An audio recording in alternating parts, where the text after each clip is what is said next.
secrets buried in the coldest ground. We're digging deep where the truth is found.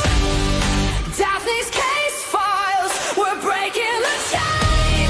Justice rising, no more pain. Evil's end, the final call. Behind the lies, we'll expose it all.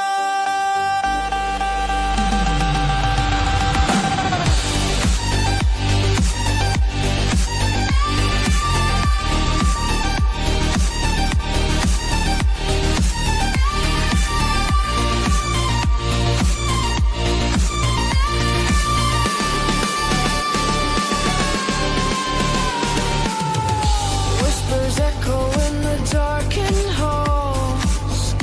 Faint confessions on the paper walls.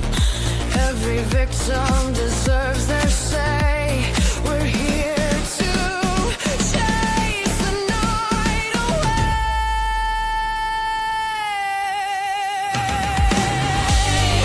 Daphne's case files, we're breaking the chain. Justice rising, no more pain. Evil's end, the final call. Behind the lies, we'll expose it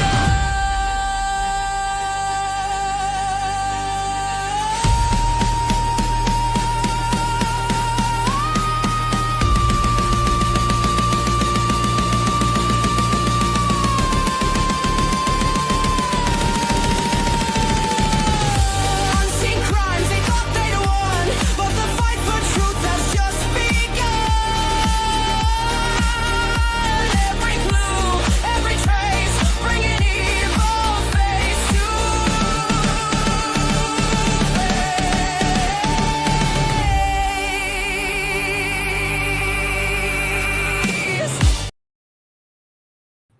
Welcome in, everybody. Happy Tuesday. Today is December 2nd, 2025.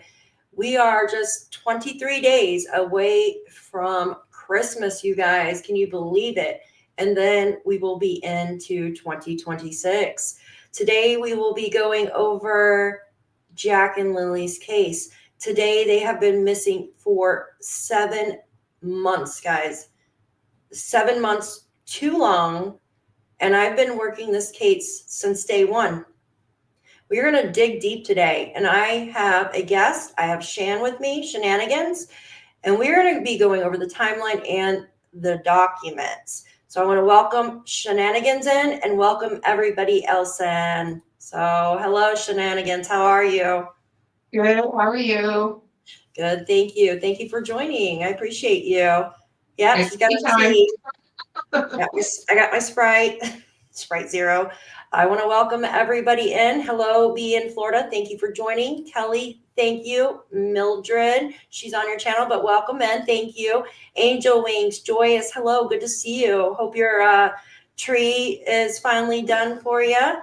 Run with Scissors, hello. Thank you so much. Countryside Wildflowers, hello. Peggy, hello, hello, hello. Crystal, hello. Seawood, good to see you. Good to see you. Everyone, Graham Tam, I'm going up. SLT Thomas, hello. And I know Al, aka Henry, was on the other chat. Hello to you. And hello. Everybody else, hello. Welcome in to Daphne's Case Files. Charmaine, hello. Good to see you, Peggy. Hello. So we are going to dig right in, right, Shan? We sure are. Mm-hmm. We sure are. And Daphne's Case Files and I have been working on the timeline since darn near day one. We did a bit of an edit that makes it suitable for everyone. And basically what we've done is we've compiled all the information from Janie's chats, text messages from Daniel, conversations from Malaya to Sunny, and we put it all into a spreadsheet so it's sort of easy to go through. And I hope that you appreciate the work. Yes, it is a lot of work, isn't it? Yes. Especially when there's so many inconsistencies, because you start second guessing yourselves, and because there's so many different stories or so many different equations to the stories that we have been told, right? Yes. It's just, and it's not like different perspectives of the stories. It's actually different versions with, it's just nuts. Sorry, just plain out nuts. It is. Yes, hi everybody. Welcome on YouTuber Tracy Wolfie. Good to see everybody. Thank you for joining. So you want to start with the timeline first? Sure. If you want to bring it up, what I'll do is I'll turn my camera off and then go over to, because otherwise I think I freeze on screen when I go over to the timeline page. Oh, Well, tell me if I okay. don't. If I don't, I won't turn off my camera. But yes, if you want to present it, I will, because I'll have to scroll it, won't I? Okay, Mr. Ghost, Wolfie, Mr. Ghost. I love that. Okay, this is Jack and Lilly, Jack, right? Jack just had his 5th birthday, and Lilly has a birthday coming up in a few months as well. Where are they? Where are they? I believe the $1 million question. $1 million question. Where are they? Malaya, Daniel, Janie, where are they? It's starting to get ridiculous, especially when mama doesn't speak. All right, Yes. Let's remove. Let's see. I'm going to add it to stage. Hey, I'm going to remove myself. Tell me if you can hear me. That way, if we remove both of us, we can actually blow it up a little bit larger. And because I can't see it at all. Well, I will be able to see it actually. Let me see. Give me just a second. I'm going to expand my page, but I won't be able to see chat. That's all. Here, let me look on my phone. I can see chat if I'm on my phone, but I can only see it in the vertical, I think. Hold on one second. For some reason, it only shows vertical. Oh no, I'm in the horizontal. Okay. Hi guys. Do you still see me? Like, am I still here? Or am I? Yes, I can absolutely see you. Did you see the document? Okay. Okay, perfect. So just because I can't see myself and see the document at the same time when I'm scrolling through it. So yeah, understandable. let me Okay. know when you're ready. Can everybody else in chat see the document? Okay. Just want to make sure.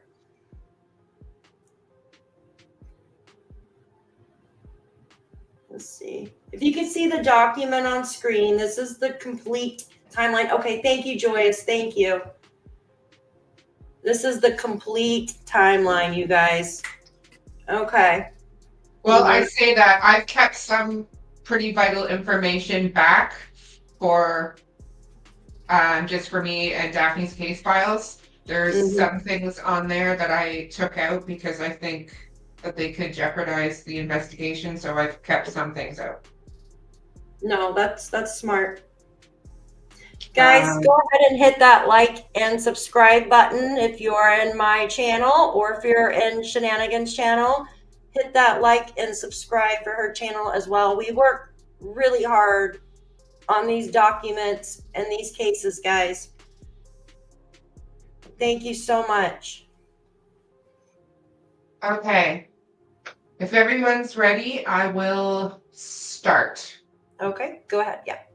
So we're going to go to April 30th. So that was the Wednesday before the children disappeared. So we know the kids weren't in school. And as I said, this is kind of a compilation of sources. So we have various YouTube channels. So thank you to Sunny on It's a Crime Shame. We also have some information from Hidden in the Fog, some news clippings from CTV, CBC, and obviously the official court documents released as well. So we have that on Wednesday they started off their day when they left at the Circle K in Alma where they got gas. And but somebody also said that they went to the Irving Oil in Westville. So I'm in the middle of trying to figure out, I believe they're both Irving gas stations, but one's technically Westville and one's Alma. And you'll see that there's a lot of conflicting information as we go through, depending on who said the information, whether it was Malaya or Daniel or Janie. Absolutely. So we have that they arrived at Patty's at 2:01 to start their laundry. Then they went to the Access Nova Scotia for their plates, and that was in Truro Heights. And that was at 3:18, and that's when Daniel stayed with the kids. Now the source should actually say official RCMP documents, but I put that as a note so that we can get a feel for what the situation was. So Daniel's staying with the kids at Patty's. And we also know that at some point, the kids got a black eye at Patty's from the Tonka truck. And I put a question mark next to the time, but it didn't happen at Walmart, and it didn't happen when they went somewhere else. And when they went to Patty's later on, as you'll see, to return the card, they left from there to go home. So absolutely. We have, so Lily gets her black eye, and we are, with deductive reasoning, guessing that that's when Daniel was alone with the kids at Patty's.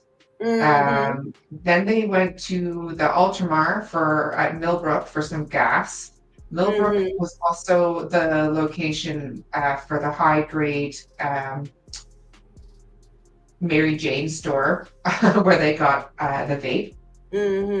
And then they went to Walmart, and they were seen on CCTV or closed circuit television at the Walmart officially from 7:54 to 8:48. Then there is a gap in the Google timeline, Google Maps timeline. They went somewhere after 8:48, between 8:48 and 9:19 when they arrived at Patty's to return her card that they used.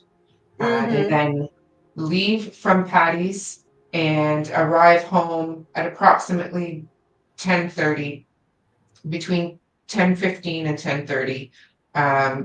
And we had Janie confirming that back in a chat in July, but it also came out in the documents for the court documents.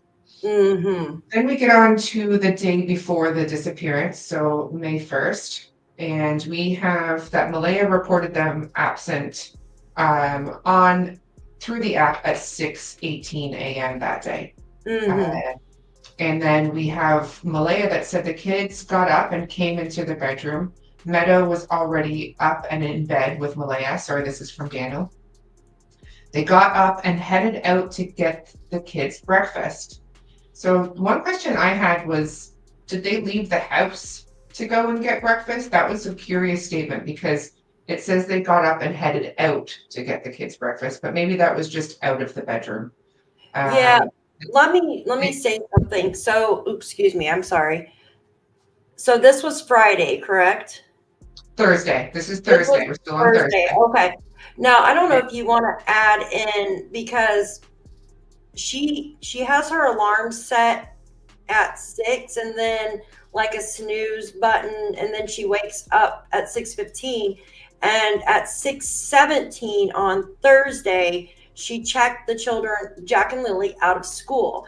At 6:18,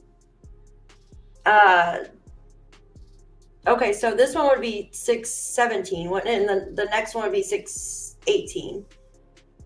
The next day, you mean? Yeah, so on Friday, I believe it was 6:18. Jane, thank you so much for gifting a membership, and happy birthday to you. Happy birthday, dear Jane. Happy birthday to you. I try to sing slow so I don't mess up the song. I hope you're having a wonderful birthday. Happy birthday.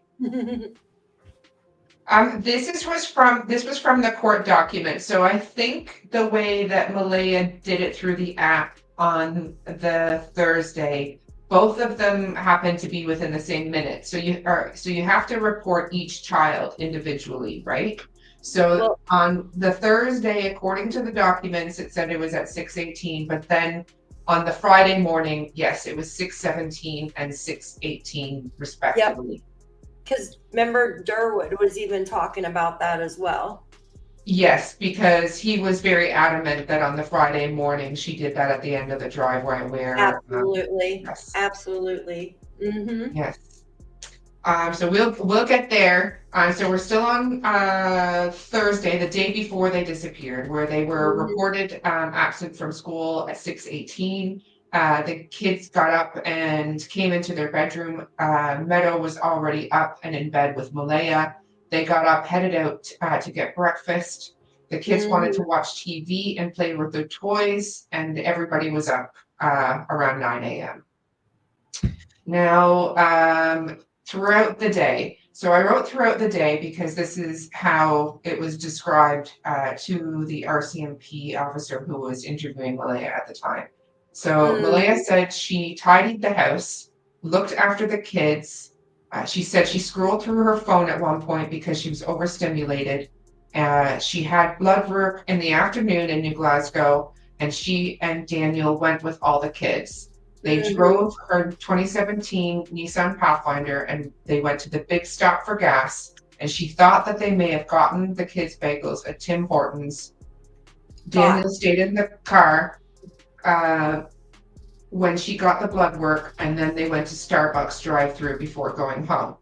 So it's important to remember that Malaya was interviewed 3 times throughout different days, as was Daniel, as was Janie. So you'll see various different accounts for different things and different times. And this is how we all got confused.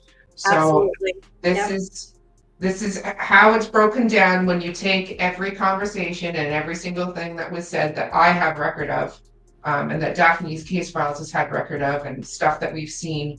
This is how it comes together, which is why it's confusing. So I'm gonna put my mic off for a minute. Yeah.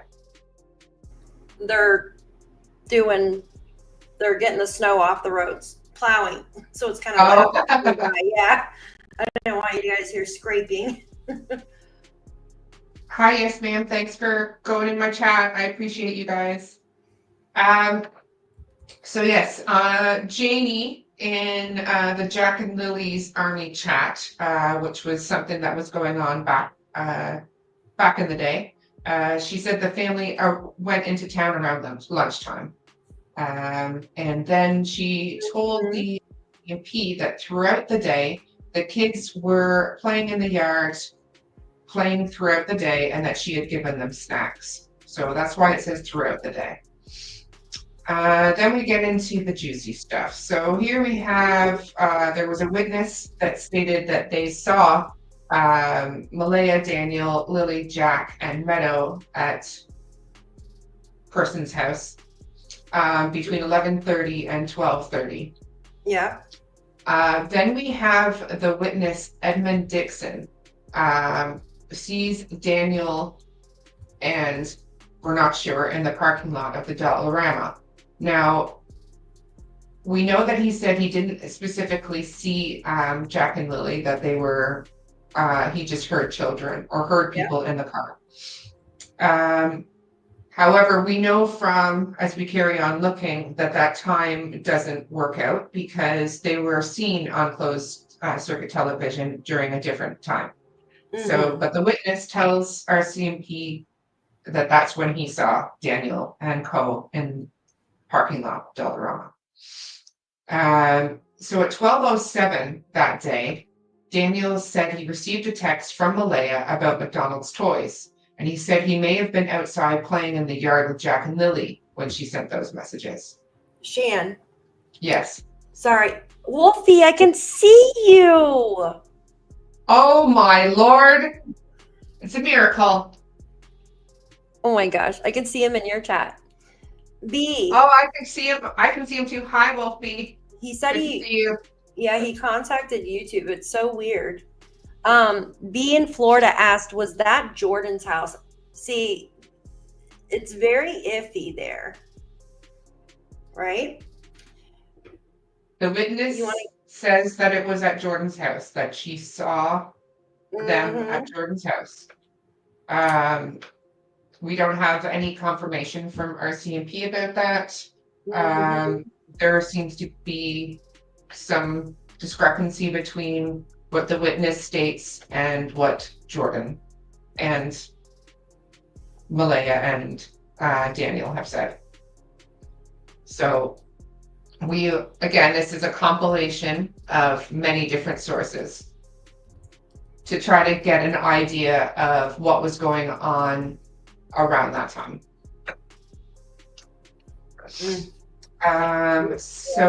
Yes. Just tell me to be quiet whenever you need me to. Daniel received that text message. He said that he may have been playing outside at the time at 12:07.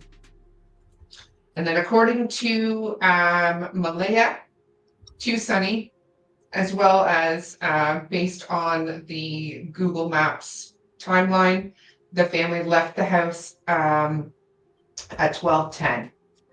And we have that Malaya was getting blood work.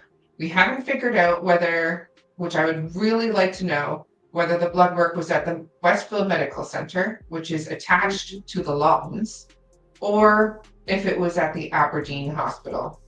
If we could get clarification on that, that would probably open up a can of worms. A can of worms. Absolutely. So where she did the blood work, was it by the Lawtons? Yes, so the Westville Medical Center, I believe Nova told me this, is attached to the Lawtons, right? They're all in the same vicinity, like they're very, very close together, like across the street. The McDonald's is right around there too, and the Aberdeen Hospital, they're all very close to each other. So, but you'll see why it matters when we go on, because there's a visit to Lawtons later on at 2:48. So we're getting there. So Daniel confirms this as well in his court documents, where he says that they all went to Malaya's blood work appointment, but that's redacted, but we presume it's the blood work appointment, and got there around 12:50.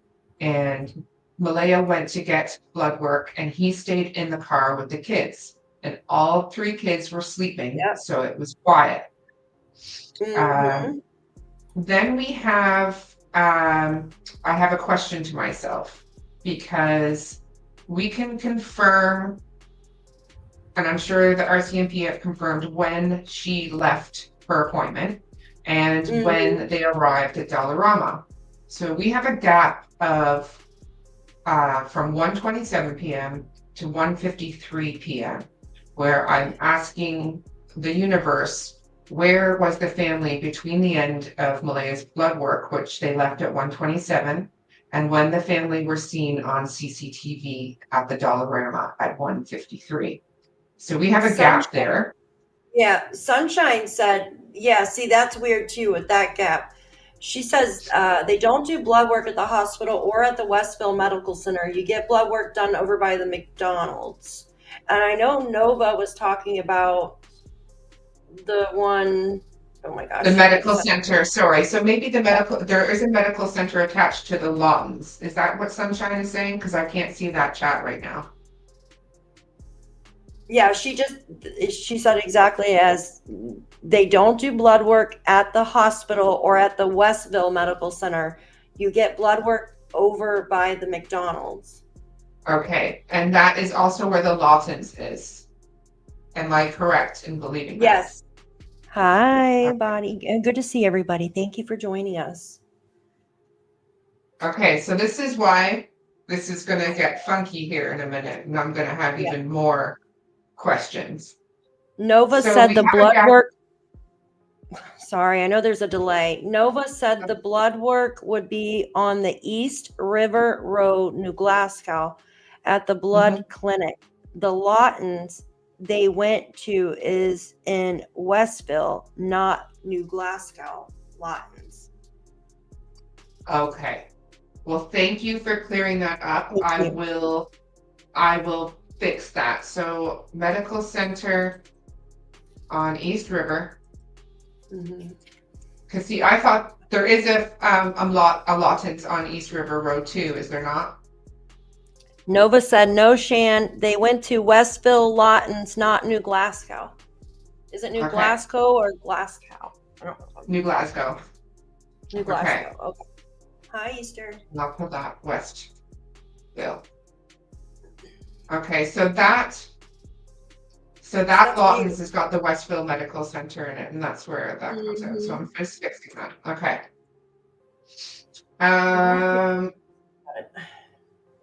So then they finished the blood work. She finished the blood work at 1:27, and then they are not seen until 1:53 at the Dollarama when they enter the Dollarama.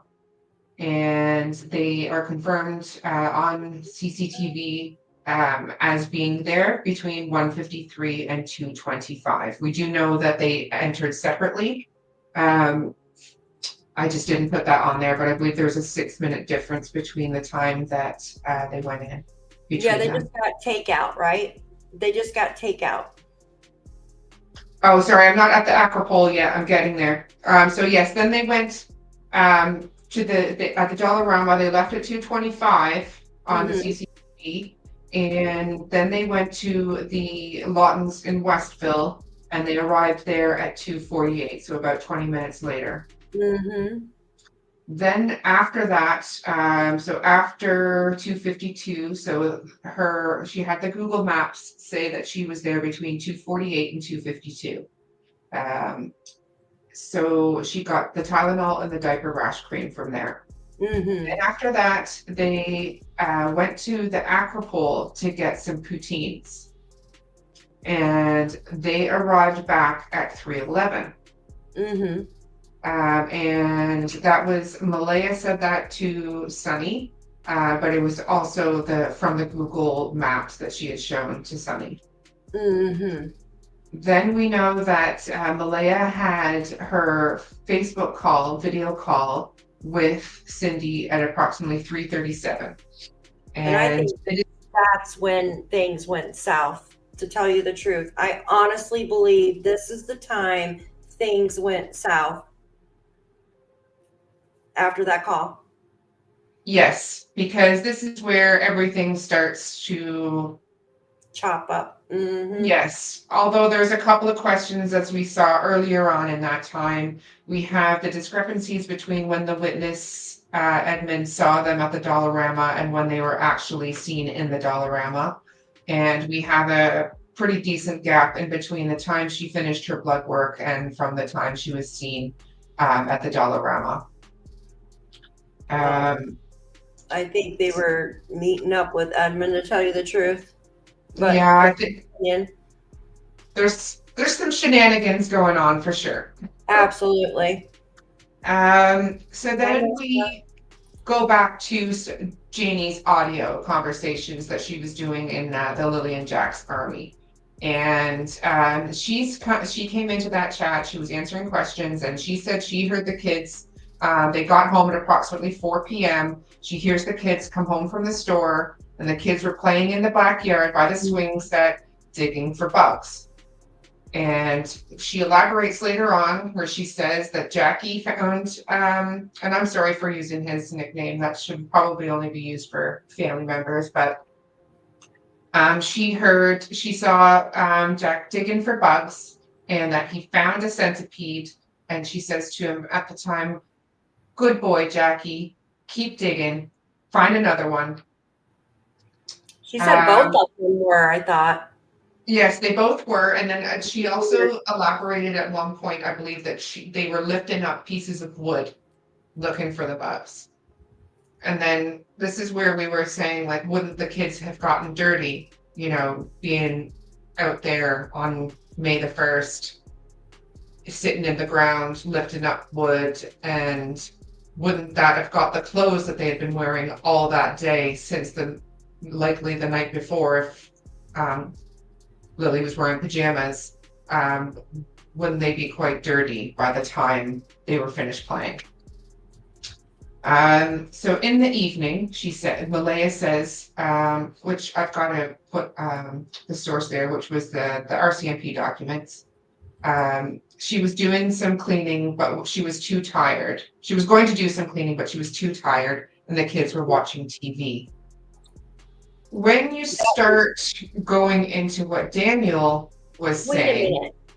That was okay. So listen, so cleaning, here we go again with the cleaning. Right? Yes, She's she didn't- tidying up the house. What the heck? So she was tidying up the house Thursday morning, then she was tidying up the house when they got back, and then Mhm. Daniel was supposed to clean. Yes. Yes. But it was so filthy. yes, we're gonna get to that when we get further down past sunset. So in the documents, Daniel, if you recall, got really confused about the Wednesday and Thursday. And he had told the officers that they had gone to Patty's on the Thursday, or on the Thursday, yes, initially. And that they had, but Malaya had the blood works, so they must have gone to Patty's after that. So my question is, why was he so convinced that they went to Patty's the night before the kids went missing? Why they went to Truro the night before? I mean, it could have been for drug use, but the very next day when he was asked where they were, he said that Malaya had the blood work and must have gone to Truro after that. So we have a significant gap of what happened time-wise between 4:30 and when the children went to bed, and what happened, right? Mm-hmm. The earliest time I have is Malaya was texting Belinda at the beginning and had told Belinda that she put the kids to bed at 8. We have sunset that happened between 8:18 and 8:20 p.m. We have Daniel, who I believe this was a text message to either Charmaine or Sunny. I need to confirm because at one point I deleted all my screenshots like a silly person.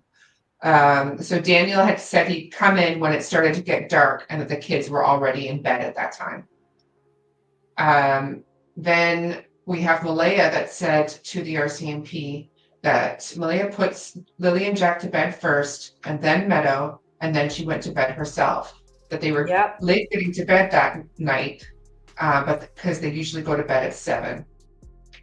Then we have in a chat where Kent was on, it's Sunny's It's a Crime and Shame, and he had been talking to Daniel, so back in September, that Malaya had put the kids to bed at approximately 10 o'clock in the same clothes they were wearing.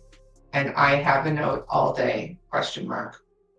And he also told Kent, which he said on Sunny's show, that Daniel was outside and Malaya put the kids to bed while he was outside. And then we have Malaya to the RCMP that Daniel stayed up after she went to bed.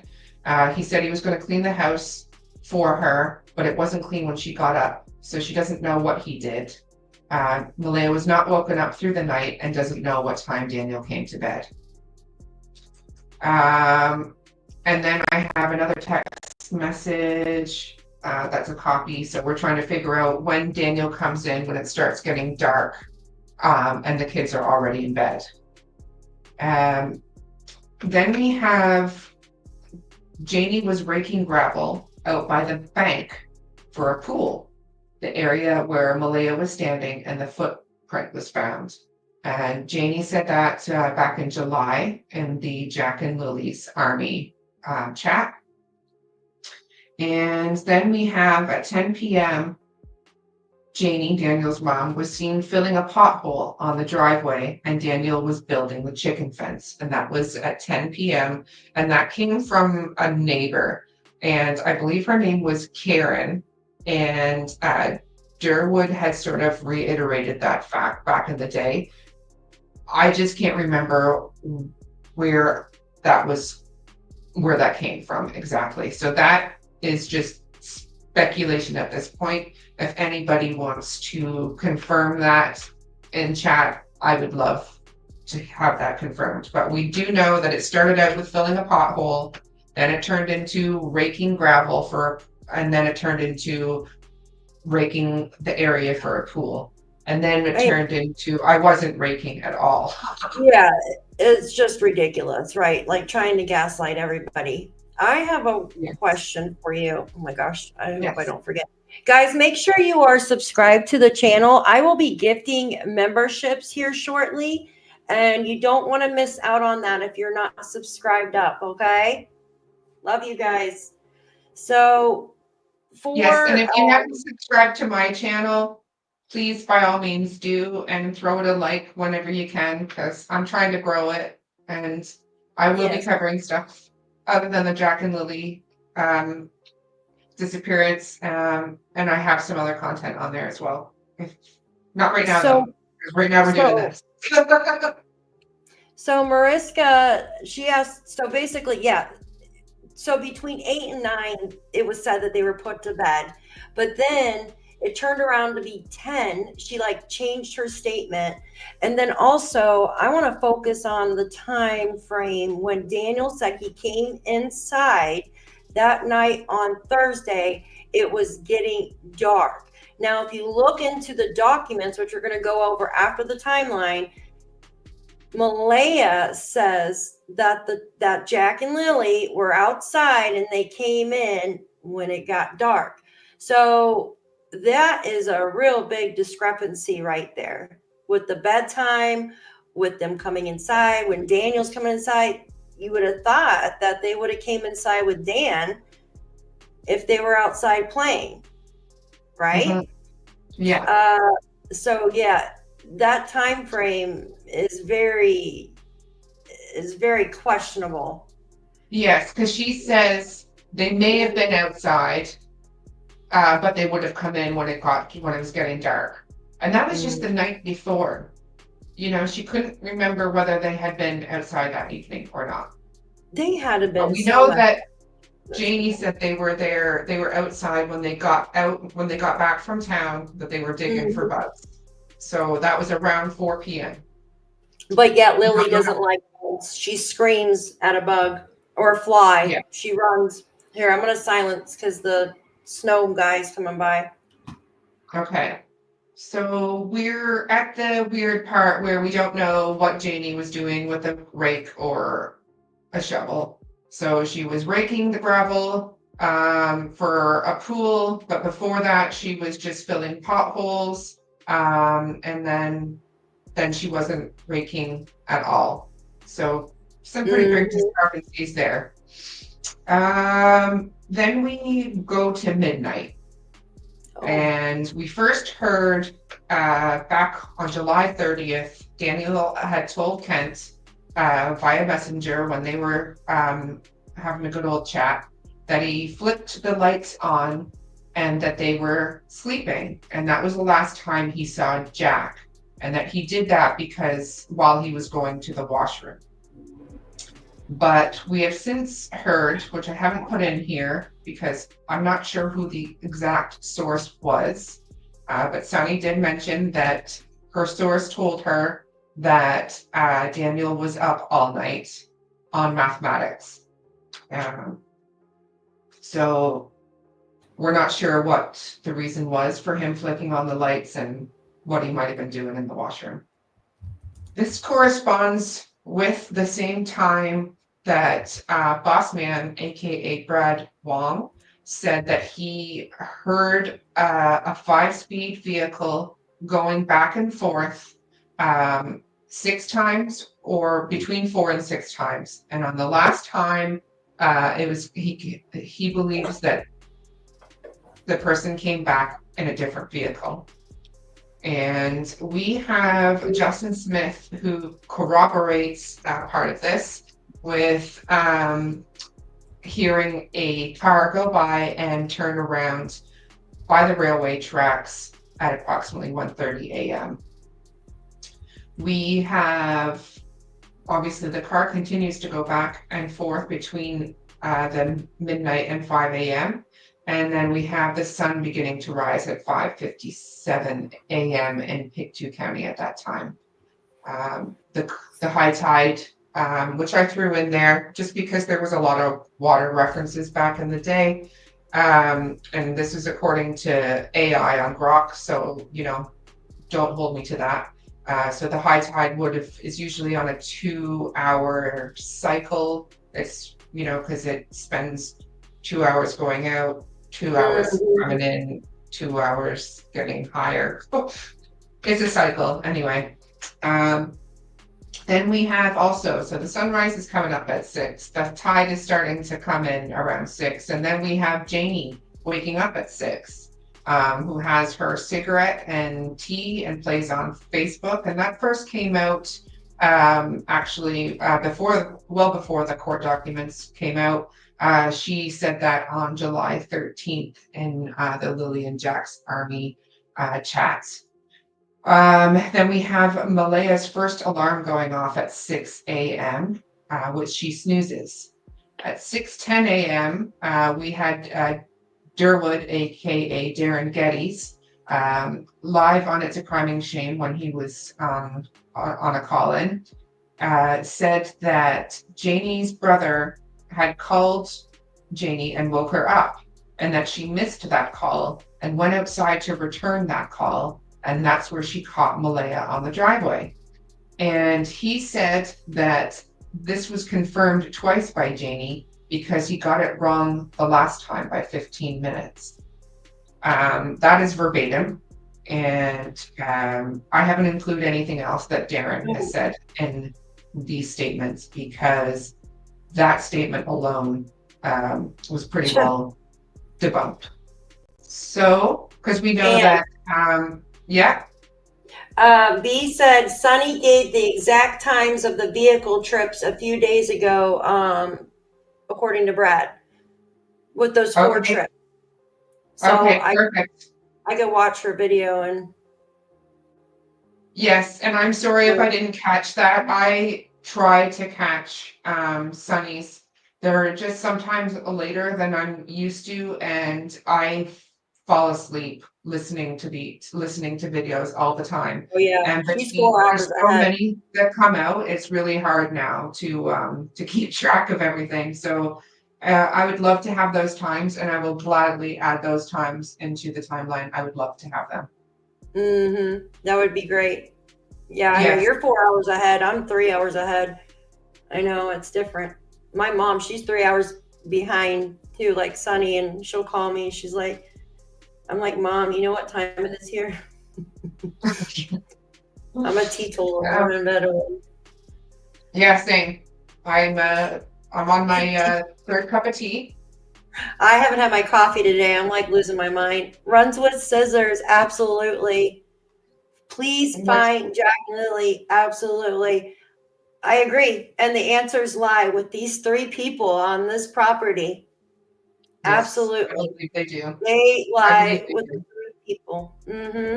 Thank you so much for your super sticker. I appreciate you, honey. Thank you. Thank you. Husband, if you're watching, I really would love another cup of tea because it's cold in here. And I would like a cup of coffee, please. I'm going to go get one after this live before my other live. Gosh, I listened to some stuff today and from Summerwell's case, and it's sickening.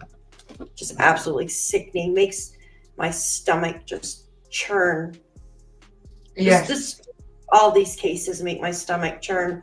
It's so sad that these children have been missing for so long.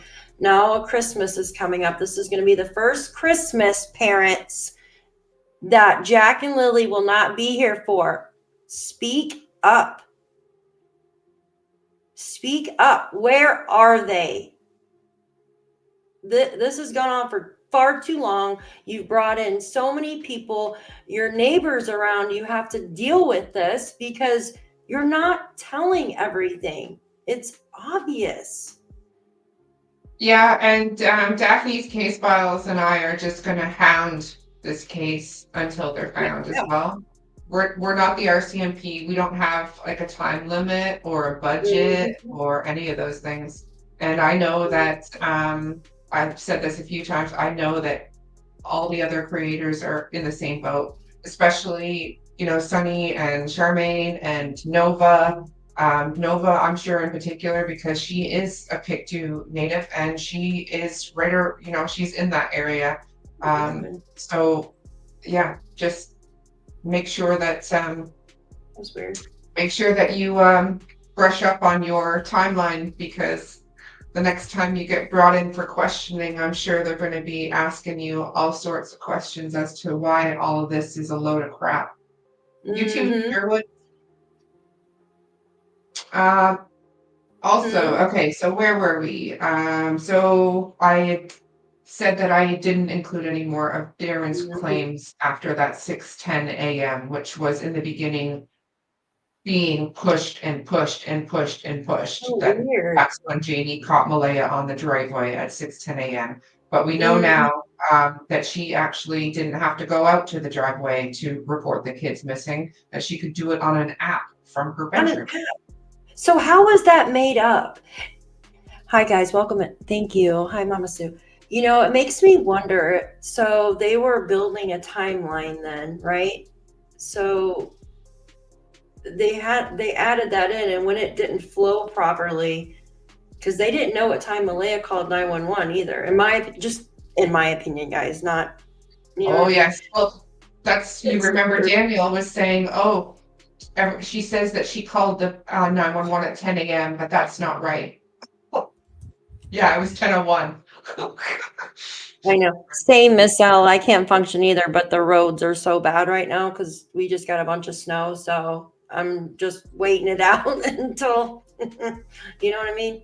They look actually better now, but the snow plow guy pushed a bunch of snow in my driveway that I just cleaned out. You know, that's lovely. The snow is starting here in Nova Scotia, so we're supposed to get. It's coming y'all's way. Yeah, But it's moving quickly, which is good. Oh, God, that sounds good. So then we have the second alarm went off at 6:15 a.m. And for Malaya, and I presume that's when she started moving and getting up, and the kids were marked absent at 6:17 and 6:18 by Malaya. That was first provided by a screenshot.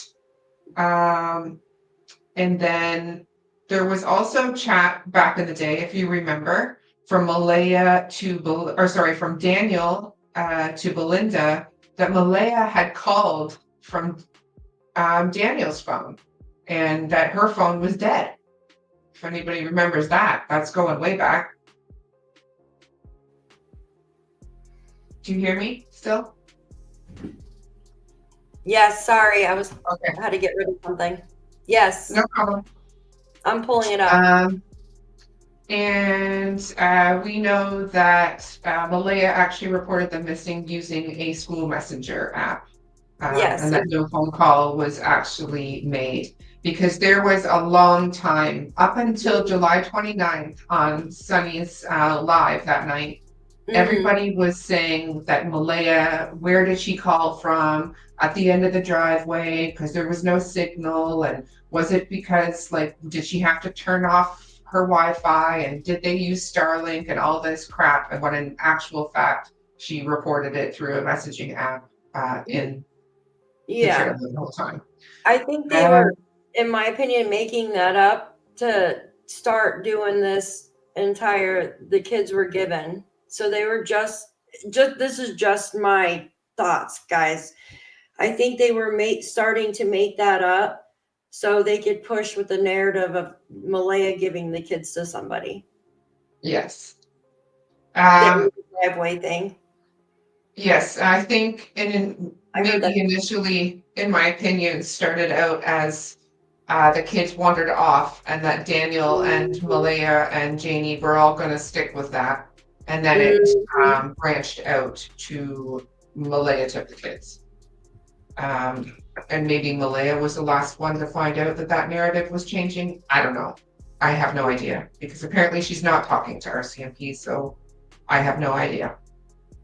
The phone being dead. Yeah, we all remember that. I know it was said, because like, who's gonna make something like that up? Even B remembers it, about her phone being dead, so she used Daniel's. That was like really early on. And then Daniel told me, no, she never used my phone. And I'm like, then where did it come from? Why was it said? And this is why we all of us that are into true crime, and all of us that like hyper fixate and hyper analyze things, this is why we all have problems, Daniel and Malaya and Janie and Durwood, because we don't forget. We're like a bunch of elephants out there that are like, hang on a minute, but hang on a minute, but hang on a minute. That doesn't make sense, but you said this, but you said that. Like, we're not all a bunch of stupid people out there that can't make heads or tails of stuff. This is all the stuff that you guys said along the way. So here we go. Absolutely. Yep. So then I've marked this part here in orange, because all this time here in orange is when Daniel was supposed to be asleep. So Malaya told Sunny back on the 29th, again, when she was talking back and forth with her in the background, that Daniel was asleep from 6:18 when she made that mark the kids absent, all the way to 9:40 when they discovered the children were missing. And that is verbatim what she told Sunny. So during this time, this is what happens during this time from 6:18 to 9:40. So at 6:20, sorry, go ahead. No, I'm sorry. Thank you so much, Brookie, for your super sticker. I appreciate you for being here. You are amazing. Thank you so much. Thank you. Thank you. Whoa. So, thank you. We have, so Janie sent something to her brother on Facebook at 6:24 a.m. And she stated that in Jack and Lilly's army on July 13th, 14th, in that time where she was doing her big prelude to the video. If you remember, once she did the recording, she then, before it was aired on TV, had come out and started doing some chatting. So at 6:24, she had something sent from her brother, or to her brother. So she was awake then. And then at 7, we have Jamie fed the chickens, and that was also on the chat. And then it was corroborated through the court documents. She was playing Timu around 7:15, and then we have the school bus that drives by at 7:30, and that was confirmed back on July 12th. Absolutely. So, yes. And at 6:24, the 6:24 a.m. missed text makes me wonder if she was up and smoking her cigarettes and stuff like that. How did she miss a text from her brother, right?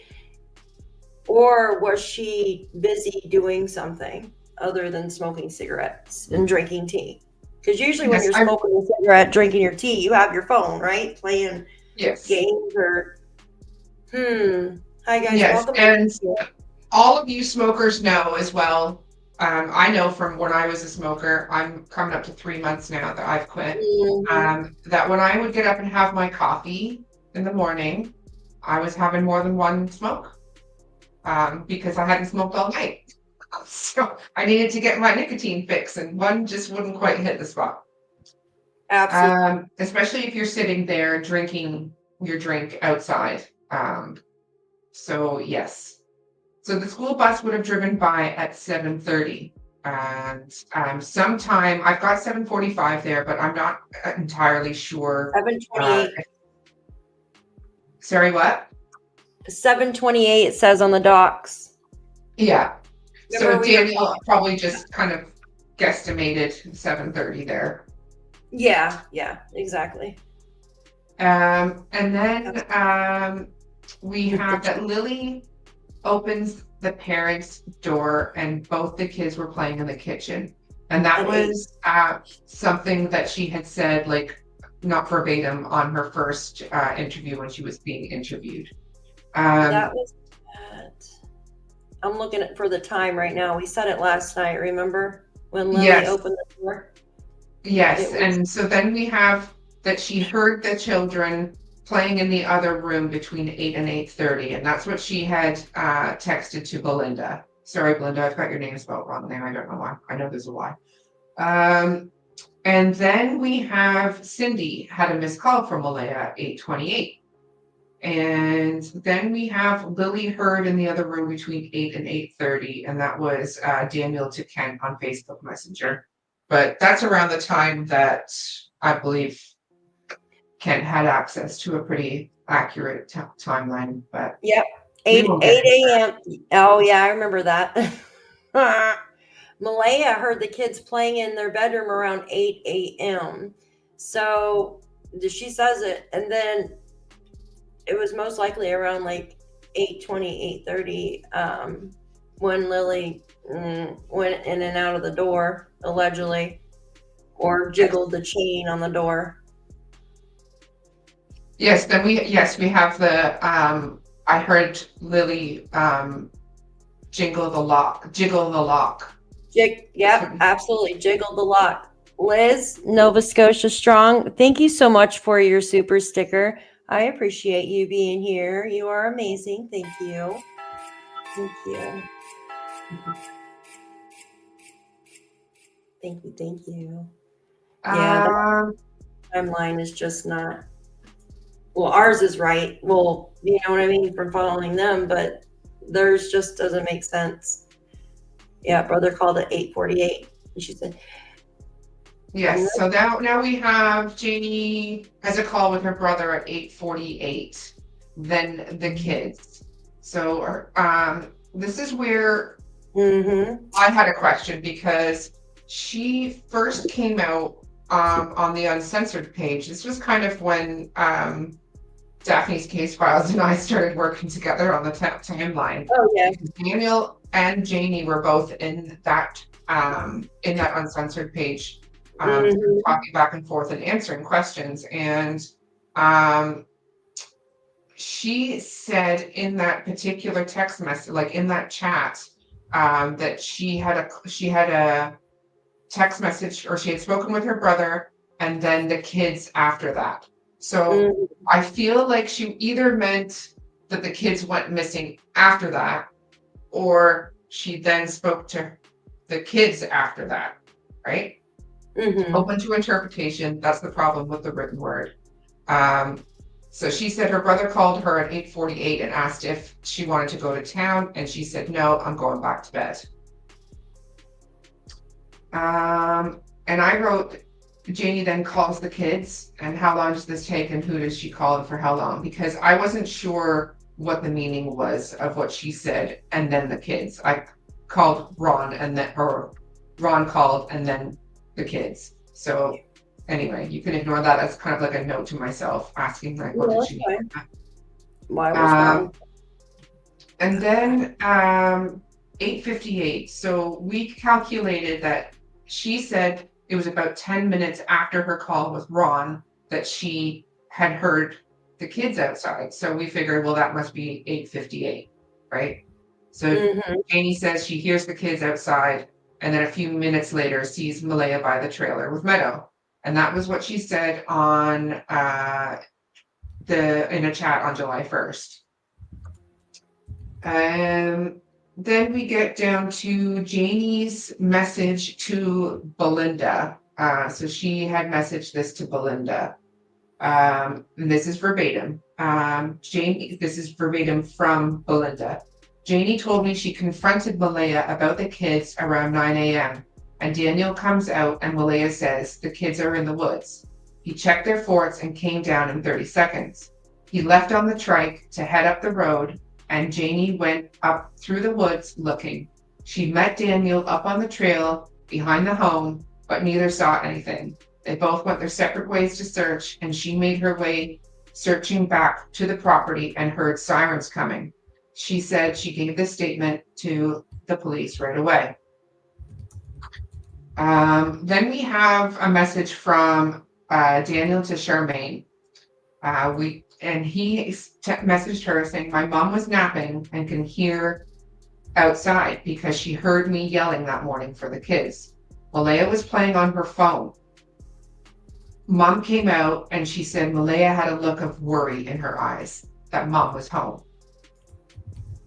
Because if you remember also back in the day, there was this big conversation because Darren had come out and said that Janie was with her boyfriend that night before and that they didn't expect her to be home. The dog was there though. We don't know about vehicles, but for some reason it was implied that Malaya didn't know that Janie was going to be home. You said the dog. I want to say, can I say something about that real quick? Yes. So there's a lady that has like a dog rescue type thing that I found out that is friends on Daniel's first Facebook. I don't want to say her name or anything like that, but I wonder if there was another dog there, because you remember all the speculations about the dog and then the dog barking and stuff like that? Yeah, Belinda saw another dog that wasn't Fluffy, that was in the window of the trailer that not only did Belinda see it, but her sister and her daughter saw it as well. Belinda heard it, and her sister and her daughter saw it. Well, she said the mouth was so wide because it was barking, and it makes me think like of a dog with like the square, you know what I mean, like the big head, not like the more narrow like mine, but like a dog like what Earl has maybe, or something like that. Was Earl's dog over there, or was Justin has a dog like that? I don't know. I'm just speculating here. Yes. There was a lot of, it was a sore spot, the dog, and Justin is also a sore spot, and because nobody talks about that, and the rake is also a sore spot. So there's sore spots going on. Absolutely. In this case for sure. Yeah, it's it just continues. Do you mind if I put my buy me a coffee thing up? Is it pinned on mine? I don't know if it's pinned in yours. It is pinned in mine. Never mind. Hold on, let me go back to here. So we've got where was I? So we were at where Belinda said they went their separate ways, and then she heard the sirens coming, and she, on her way back to the property. Then we have, then I said that what Daniel said to Charmaine. We had Logan enter the picture, and she did a live call-in on Sue's TikTok, which is Hidden in the Fog, who she said shortly after 9, the dog was heard barking, I'm guessing by Janie. Then we have Malaya saying, I asked on her interview, her first TV interview, I asked Daniel, do you hear the kids? And then Daniel says in his sit-down interview, I asked Malaya, do you hear the kids? So each of them claimed that the other asked if the children could be heard, and that they searched inside and outside, and Daniel enters the woods to the cabins, and he's back in 30 seconds, and Malaya instantly has the instinct to call 911. And then on the interview on May 4th, we noticed the kids were gone. I immediately jumped in the vehicle, surveyed all the areas, as many dirt roads and many culverts as I could, and waited for the police to get there. Right. Okay. So Malaya says to Belinda in text that the children went missing at approximately 9:40. So then we have Daniel to Charmaine. Daniel returns from the cabins and to find Malaya on the call with 911. Daniel then goes out to search again, and RCMP are on the scene when he returns. Oh, sorry, that was another part. But then he said this to Charmaine. Malaya asked me if she should call 911. And I said, the effing kids are missing. Of course you should call. Then we have the 911 call at 10:01 a.m. But Daniel stated that Malaya's time of 10 a.m. was incorrect. Mm-hmm. Then we have 10:19. Janie has another call with her brother at 10:19, and the call lasts for 1 minute and 3 seconds. Then in the official court documents, we have that Daniel said he took the car and went around to look. When he came back, the RCMP were there and told him not to go back in the woods. By that time, his mom and Ron were there, and he walked with them. Now, this sticks out to me quite a bit, because it's the third different story about when the RCMP got there and where he was. But that when he got back from searching, his mom and Ron were there. That was, the RCMP were there. So he got back, the RCMP were there, and so was his mom and Ron. And then he walked with them. Where did he walk with them at that time? So we know that this is before 10:27 a.m. or at 10:27 a.m. because that's when the RCMP arrived on the scene.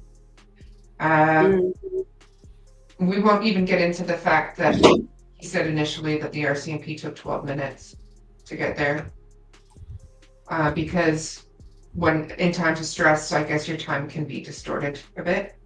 But we do know that he did say to Charmaine, and this was available on a screenshot that we saw on It's Crime and Shame, that according to Daniel, Malaya's mom Cindy arrived with Wade, and we presume Daniel stated that in the text to Charmaine that Malaya's mom was there a few minutes later, and she lives an hour and 16 minutes away. You tell me if that's strange. So he was implying that that Cindy and Wade arrived a few minutes after the RCMP, which we'll find out later wasn't true. So Janie missed a call from Ron at 10:30 a.m. and returns the call a few minutes later, and then has another call with Ron. She returns the call to Ron, it is 1 minute and 13 seconds, ending at 10:35. And that was grabbed from a screenshot that I saw on her CBC interview. So she had a missed call at 10:30 from Ron, but Ron and her mom were already there before, like as the RCMP were there. Okay. So, So the thing with Ron, we're on that yet. So people are asking what time did he leave? So I don't know. It was never said what time Ron actually left, right? I know that didn't he come over to Janie's, and then before he went to town, he picked up their mom, right? And then went to town, and when he got back, he helped search, and that was in the afternoon, right? Yeah.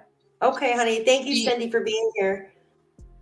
Yes, So, this is one of the other discrepancies. We don't have a Mhm. timing for that, but he said that he was taking his mother to an appointment in yes. town. And we know that he stopped and told a neighbor that the children were missing on his way to town. Mm-hmm. I am not sure what neighbor that is. So time will tell. We were never told, Mary, about if the beds were turned down or a mess or anything like that. We were just told by Daniel that he looked under their beds. That's all we were told. We were never, you know what I mean? I'm sure the RCMP took photos of inside the home, but they're not, you know what I mean? They're not going to share those because it's evidence.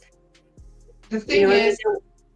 Wade said he spent the night, him and Cindy had spent the night there, the night that the kids disappeared. Friday. Yeah, Friday night. Yep.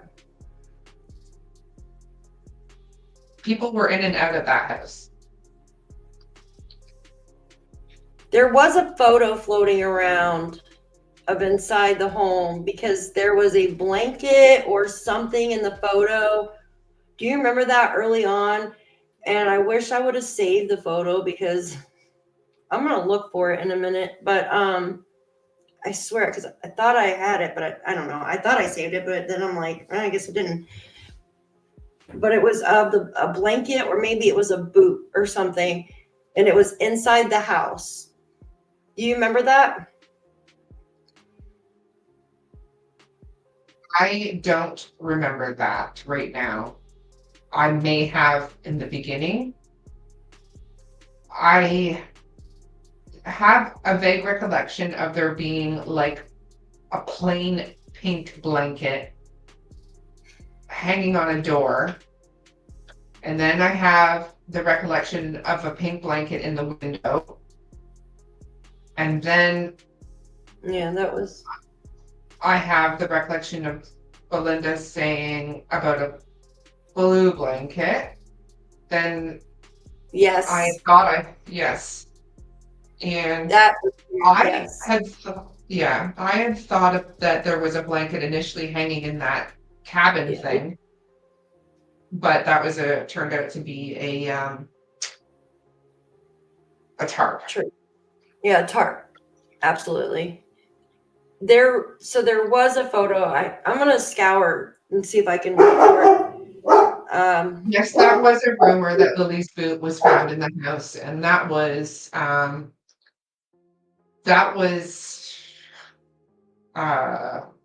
pushed by another person that's put themselves in this case, and that was from an AI video, and that was never. This was actually a real photo of inside the house because it showed the couch and stuff. Sorry, somebody wrote that in chat. That's why I was saying that. Oh, okay. I was looking. I don't have my About the glasses boot. on. Yes. Hi guys, welcome in. Yeah, the one with the boot. Yeah, that was AI.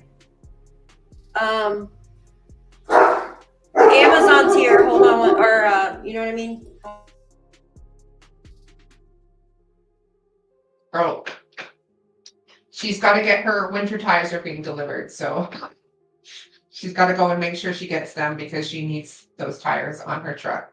We need to keep her safe, so she needs to get those tires. B in Florida is saying that Justin has a pic of a pink blanket over a railing in the backyard.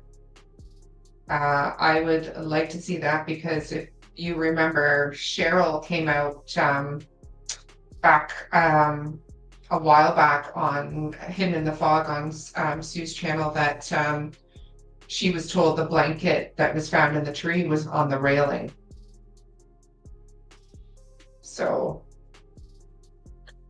yes, Lori, I agree. I try to stick with what the police documents say because they took everything off of their Google Maps. However, they can be manipulated at least once. But I also go by what other witnesses have said. So, and what the people themselves that were on the property at the time said. There were 2 blankets. There was 2 sections of one blanket. One was in the garbage, one was in the tree. Whether the blanket that was found in the tree was actually in the garbage is yet to be determined, because we've heard several stories about this blanket. It's like the timeline. It's very inconsistent. Because we have Cheryl that was told that the blanket was on the railing. And then we have... then we had the blanket. Sorry, guys. I had to get tires for my vehicle, and they're just being delivered now. I told them, that's good. I said, we need you to be safe while you're driving. Yeah. Kelly says, I have that photo. You have the photo of which? The blanket on the railing? If you do, please email that to Daphne's case files and me, because I want to see it. Thank you so much, Kelly. Here. I know that there was a blanket, a blue blanket that was shown on the front area of a railing at some point, but all right, so shall we go back to the timeline? Right, where was I? The Ron's phone call. Yes, so we had Daniel say that when he arrived back, the RCMP were already there and his mom was there with Ron and he went walking with them, right? Mm-hmm. But then we have Janie having a missed call at 10:30 from Ron, and it lasted a few minutes, or no, that she missed it and then called him back for 1 minute and 13 seconds. Mm-hmm. So I'm not sure when they would have gone walking together, if you see what I'm saying. Yeah, I know. Yeah. That one is odd too. Then I have some discrepancy on when the first vulnerable missing persons advisory was issued. I believe it was at 11 a.m., but it could have been 12 because of like the discrepancy of an hour. Like it depends on where you read it. So I need to confirm when that first vulnerable advisory went out. But we do know that Cindy received a missed call from Malaya at 11:33. And then Cindy texted Malaya at 12:01 saying she was on her way. At 12:33, Cindy texts Malaya saying issue an Amber Alert. So we can assume that at that time, Cindy wasn't there at 11:33. She wasn't there at 12:01, and she wasn't there at 12:33. I have that. So it proves it. Yes. So we know that Cindy didn't arrive there early, within minutes after the RCMP, who arrived there at 10:27. We know that she, at a minimum, wasn't there at least an hour after the RCMP arrived, but it's actually looking like she didn't arrive till at least 2 hours after the RCMP arrived. It makes you wonder why that they were trying to push her getting there early, right? Yeah. I have the screenshot from her phone. And even with the screenshot, I remember Janie saying, well, why is there no little icon of the person next to the other person speaking? It's because the person that took the screenshot, it doesn't show your icon on Facebook Messenger. It shows the person you're speaking to, excuse me. Yes, that's right. Then I had like a strange, you know, when Tint did his video, aka Jim Walker. Yes. So he did that video with Wade, And in that, at some point, he says that Daniel went into the woods for an hour and something fishy was going on. So I just put that in there because I couldn't figure out whether Wade was referring to when they were there on Easter or whether it was there when he arrived with Cindy that day. So that's why it's got question marks on it. I think it was Easter. Yeah, I think it probably was. But I kind of started this before like the good audio came out. Once you cleaned it up, I didn't listen to it again. And that's a note to myself, need to listen again. Yeah, there's a picture of the Easter egg hunt too. Yeah, because it was kind of chopped up because he had the way he had to do the video of that. Yes. Yeah, it was kind of chopped up. So yeah, it was definitely Easter. Thank you, Joyce. Yeah. So another thing I wanted to double check on was, so Janie, again, on July 13th and 14th, when she was doing her audio recordings, she said that she received a call from Malaya, but didn't answer it at 3:32 because she was out searching with Justin and she was talking to another woman and a child on an ATV. So that's why she didn't answer the call at 3:32 p.m. So from what I understood, they weren't allowing other people to search on the Saturday. So at first I thought maybe this happened on Saturday, but you'll see from Saturday, they issued an alert, the RCMP did, telling the public to stay out of the woods well before 3:32. Well, on Friday, Daniel was allowed to go back out and search around 1:30 in the afternoon. Yes. So that's why I'm pretty confident that this happened on the Friday after. That makes you wonder. It makes you wonder because why, if you know what I mean, if it's just a missing children's case, why wouldn't they let the public out and search? Yes, but I also think that's where things went wrong, was allowing anyone into the woods at all. Absolutely. Really? Absolutely. People that are this same woman on the ATV with her child turned out to be the bus driver's wife. Absolutely. And she also said she let her child off the ATV to go pee. And if you note the time, it was 3:32 on the Friday, right? And I'm missing a section here because we know what happened after 3:32. Give me one second here. 3:48, the blanket was found. 3:48. So when I cut it and pasted, I didn't add that in here. So I forgot that one. I left that one off. So at 3:48, and that is according to dispatch audio. Absolutely. The blanket was found.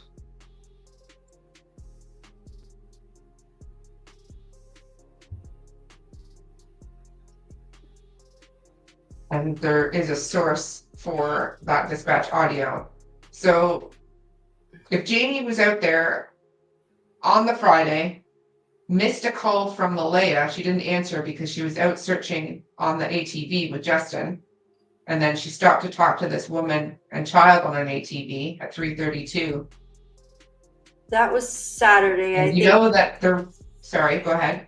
That was Saturday, I believe, because remember, I'm pretty sure it was Saturday because right after that, she was talking about her and Justin on the ATV, and because she had missed the call from Malaya, but yet 2 hours later, she's all worried that they found Jack and Lilly deceased. So she hurried up back, but she said she went up, put her arm around Malaya, and she's like, "What's wrong?" Because that's right when the fight had broke out. So that had to have been Saturday. Yes, so, well, that's what I had thought too, right? But Malaya was gone by 5:39 on the Saturday. I thought Belinda said it was Saturday that the call happened. Okay, so I will adjust that, but I definitely want to double check that because she received her second phone call from Malaya at 5:39. Where Malaya Absolutely. told her to come back, that she can't talk about it over the phone.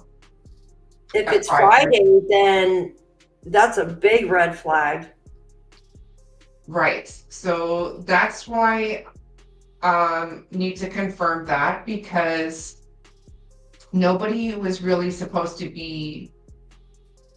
Well, when did this? Let me see what they sent out about Yeah. What? public being out. What? Yeah, that's what we need to find out when that was done. Yeah, I mean, I think that is important to figure out when those phone calls came. So we need to definitely figure out when that happened, whether it was on the Friday or the Saturday. Yeah, like how are you going to miss a call? Like you're out there. I understand you don't have service all over the place, right? But she said that like she missed a call. She noticed she missed a call from Malaya. Then why not call her back right after you notice that you missed a call from her? If you're Yeah. so, you know, 2 hours. So 2 for hours. 2 hours, she didn't return the phone call until she didn't return the phone call. She received a second phone call Mm-hmm. and answered that one. So That's the thing, Darlene. There's spots all around there. I was told that you can have service and then you don't have service and you know what I mean? There's certain areas. So with Daniel and Janie saying, or Daniel saying that he didn't take his phone out because he has no service is BS, right? This is what I want to say. How do you know you're not going to have service in the area where Jack and Lily are? Think about that for a minute. And also, Daniel told the RCMP that he had made a video in the woods while he was searching and sent it to Malaya because he got lost. A 30-minute video of culverts and stuff too. But think about that for a minute. How did Daniel not think about it? He says, I didn't take my phone because I'm not going to have service anywhere. That's what he said. I'm not going to have service anyways. So that's why he didn't take his phone. That makes me wonder because there is spotty service all around. So how does he know that there's no service in the area where Jack and Lily are? If allegedly, if they're Daniel, in my opinion, right, will know exactly where there is service and where there's not in that whole area. He will know exactly where to go, exactly where to be able to get service. so it might have been a slip, right? Like if he knows, why are we barking again? So I think it was a slip. It's one of the many inconsistencies that we've come across. I just thought about that. Yeah. Yeah, they all know where the hot spots are for sure because they should know find those out. woods like the back of their hand. Maybe the RCMP should go check out the areas where there is absolutely no service. 100%. And the problem is they would have had all this time to move anything. And in my opinion, when Daniel said 100%, he was 100% sure the dogs wouldn't find anything, it's because he knew 100% that they were not within the search area. That's just my opinion. I know there is service over off of the Larrig Road. Very little, but there's service over there. Kelly just emailed you with the picture of the blanket. Thank you, Cal.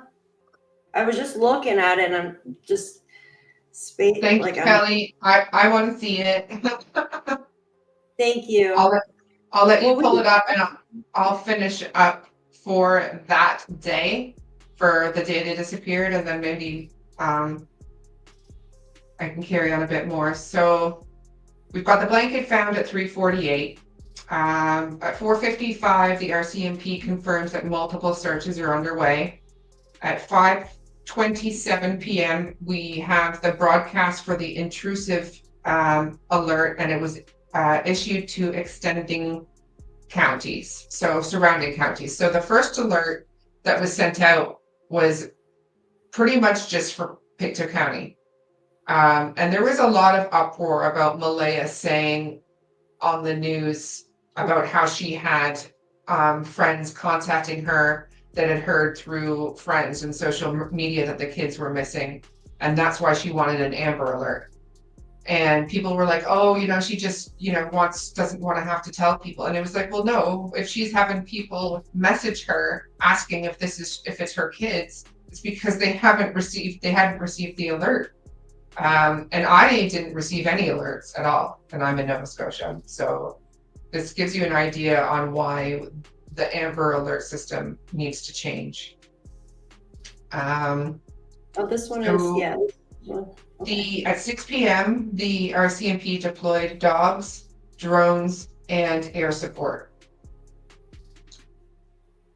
Then we have the May 3rd, we're heading into the evening of May 3rd. So we know that the search carried on through that night. And for some reason, I don't have the time that, let me just check something. Hold on 1 second. Yes, because at around 12:30 that night, because they searched through that hall, they searched through the first night, the whole night. At 12:30 approximately, they found the star on the bridge. Yeah. And It's cold in here. I believe it was further on that night that they found the footprints.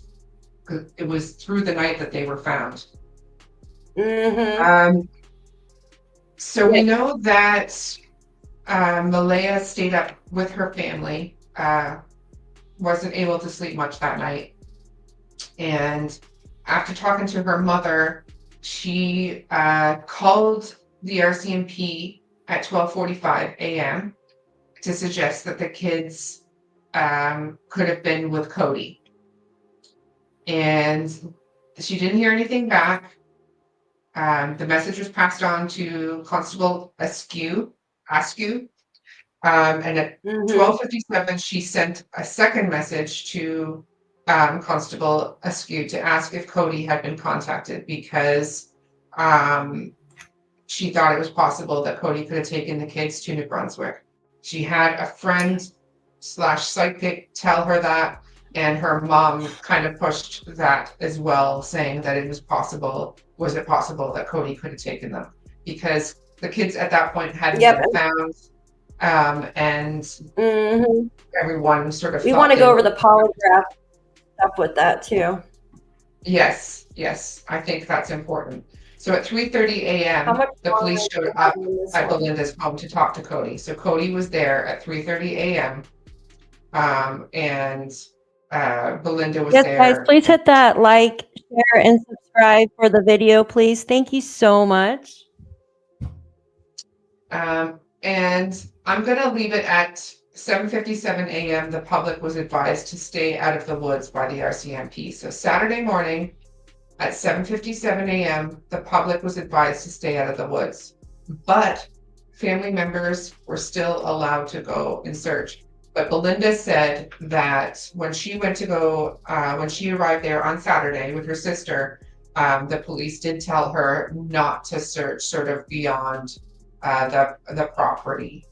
And she was just sort of, she had said to Malaya, like, they're your kids, you know them, where would they go? And they sort of searched the little fort area and around the areas that had previously been like the bullseye area. So just within the bullseye, she had searched. And if you saw our previous video about the search map, then you'll know what I mean by the bullseye. But yes, do you want to go over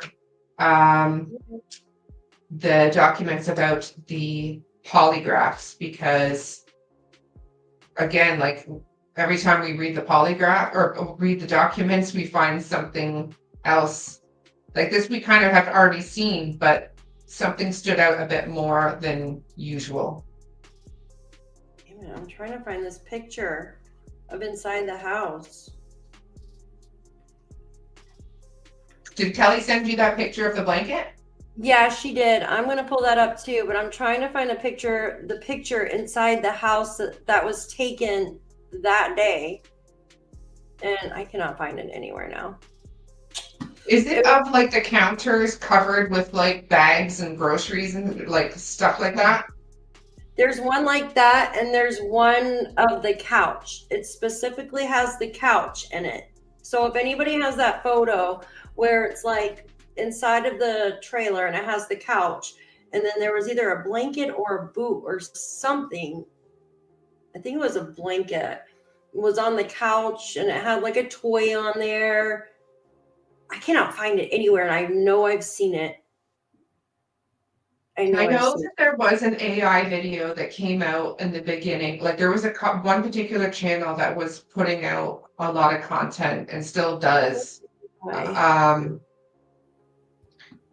I think that's where the boot under the couch story came from. And then it was pushed. The trailer should have been sealed off and the RV whole property, but no, let everyone in to destroy all the evidence and hide what may have been forgotten. Yeah, Marie, I think that was a mistake that was made. The problem is, like, I think that initially the local RCMP were very much under the impression that this was the kids had just wandered off into the woods, right? And I do agree 100% that things need to change. Anytime a child goes missing, it needs to be treated as a crime scene from the moment they arrive. Absolutely. Well, they said it was like they were treating it as one, but it didn't seem like that in the beginning, right?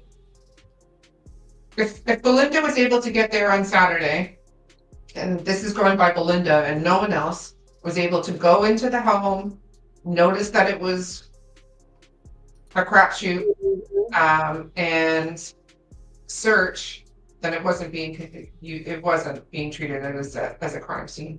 Which is why with all those people coming up and down the driveway, how they were able to determine that there was one boot print in that one area. Like there must have been many boot prints. And then you look at the driveway and, you know, how was there only one boot print? Absolutely. That makes no sense. And why did the boot print stories change so many times? First, there was one found, or boot prints found 10 feet in the backyard. Then you had the one on the pipeline, but they were saying it was from a man that was out there, a small man working on the pipeline. Like, what the heck, right? And then there was, what the heck was it? Then you had the one with Janie. She said in her video, her news video, she said, this is the only one. Like, what does that even mean? Yes, and Daniel said in the beginning that there was boot prints found 10 feet behind the trailer. Mm-hmm. Yeah, there's something going on that night, guys. There's definitely something going on Thursday night. I want to do some giveaways real quick before we go on to the polygraphs, if you guys don't mind. I want to give away some, hold on one second.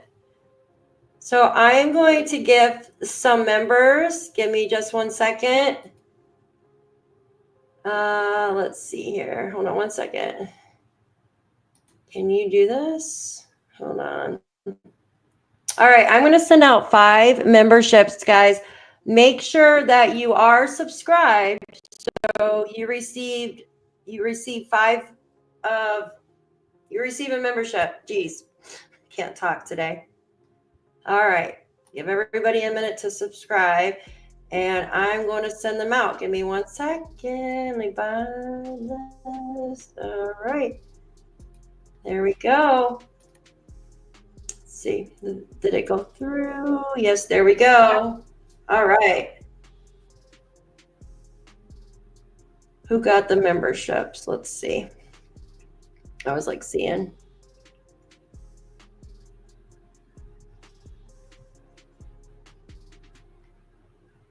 Yeah, yeah, exactly. It should have been nobody allowed in there. It doesn't say on here. Oh, maybe it says on here. Let me look. Let me look and see who got the memberships. It's not showing on there. Who received the memberships? Let's see. Rain says, not me. I seen it go out. Thank you, Kelly. Wait, hold on. I seen it go out. Who received the memberships? Because I seen it go out. I just didn't see it. Because in this chat right here, it's in chat. Okay. Welcome, welcome, welcome, welcome. Whoever received those. Yeah, for some reason it doesn't show. We can see them. See, I can't see it on my end with StreamYard. I could see where I put it, but it won't allow me to. Here, 1 second, guys. Let's do that. All right. Yeah, thank you, guys. We are going to go over the polygraphs now. And I want to see if you guys notice anything when we go over the polygraphs. Gosh, it is so cold in here. It's stupid not to treat it as a crime scene. Yeah, and that's the thing, Women's Warrior, because they even said that it was a criminal, right? And that's why they did all of this. So it wouldn't, now they're not saying it's criminal. They said that, and that's why they did all the polygraphs and stuff. So it just doesn't make sense. All right, guys, let me pull these up. Give me a sec. All right, this is our docs here. All right. I'm not going to read I'll just going to read the first name of who gave the polygraphs, right? So May 12th, this was 10 days after Jack and Lilly went missing, right? This is Daniel's. Daniel took a polygraph in Bible Hill at the RCMP detachment, right? And it was conducted by Sergeant Rose. The following is a summary of the polygraph examination. Sergeant Rose said the analysis of the polygraph tracings associated to Daniel's polygraph examination procedure indicated he was truthful when he answered no to the following questions. There was only 4, right?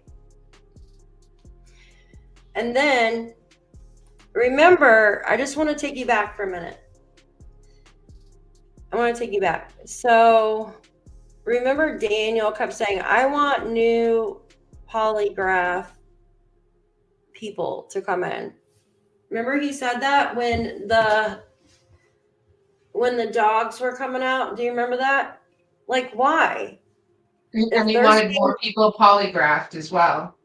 Yeah, but if they're saying he passed, hey, Jules, if they're saying he passed his polygraph, then why does he want to take it again? That makes no sense. But the thing is, the only one that says they passed was Cody, right? This one just says truthful. This just says truthful. It doesn't say passed. Here's Malaya's. Malaya underwent the polygraph examination at the same place, right? In Bible Hill, but it was conducted by Sergeant Daw.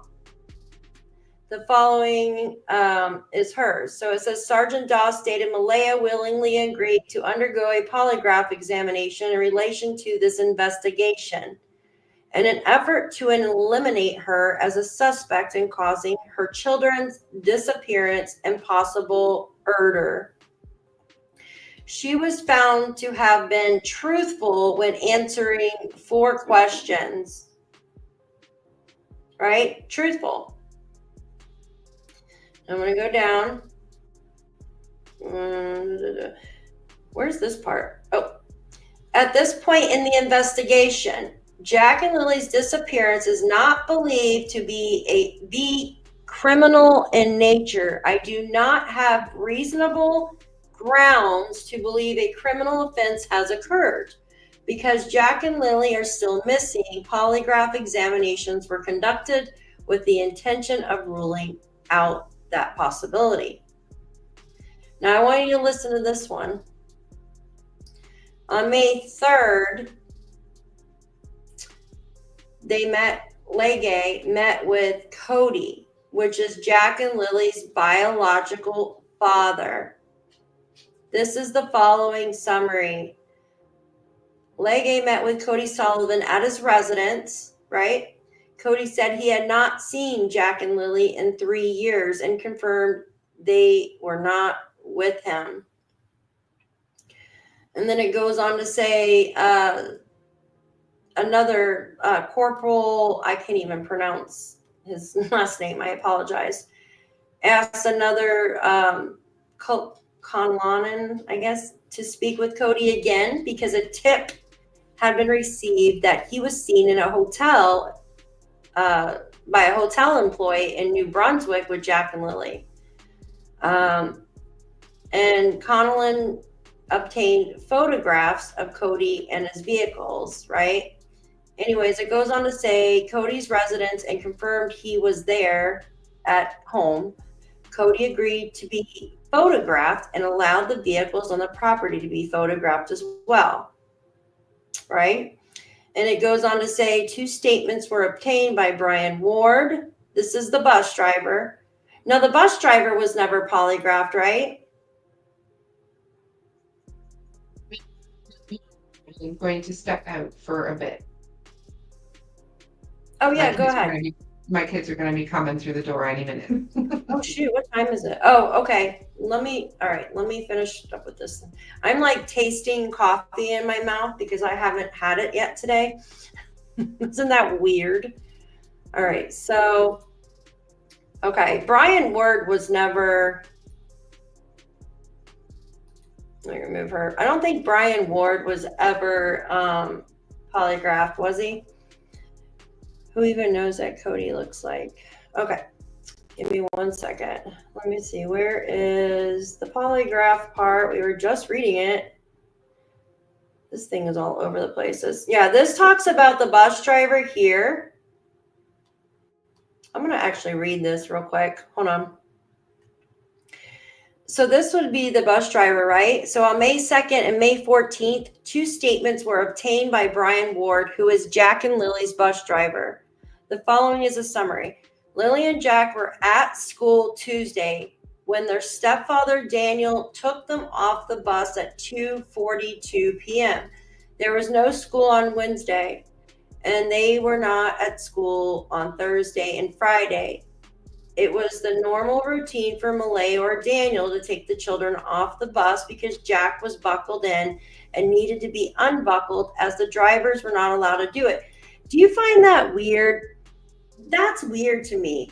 Like, so Lily doesn't need to be unbuckled? Like, I don't understand. Jack can't get his little buckle off? I'm so confused. Why does Jack need to be unbuckled, but Lily doesn't? Like, he should be able to get the buckle off, right? Like, I don't understand that. It's just weird. Yeah, still no. Yeah, I agree, Mariska. Being in Florida, there was a oh, sorry. Oh, wait. Oh, sorry, I was just reading something. All right. It goes on to say the buses have video surveillance. He pulled the video and dropped it off at the bus depot. And then he goes on to say he found out Lilly and Jack were missing from his daughter and went to help with the search on Friday and over the weekend. This is a statement from the teacher. Now, it's very covered up. As if you remember, I believe that the teacher was the one who photographed the children with the black eyes and with the bruises. Right, guys? Patriot Girl, thank you so much for becoming a member. I appreciate you. You're awesome. Thank you so much. I always talk to her through the email and stuff. Thank you so much, honey. Thank you very much, my dear. Thank you. Thank you very much. Hey, Wolfie, by the way, I'm back in messenger jail until 12 tomorrow. What? Again? Dang, Jules, what are you doing?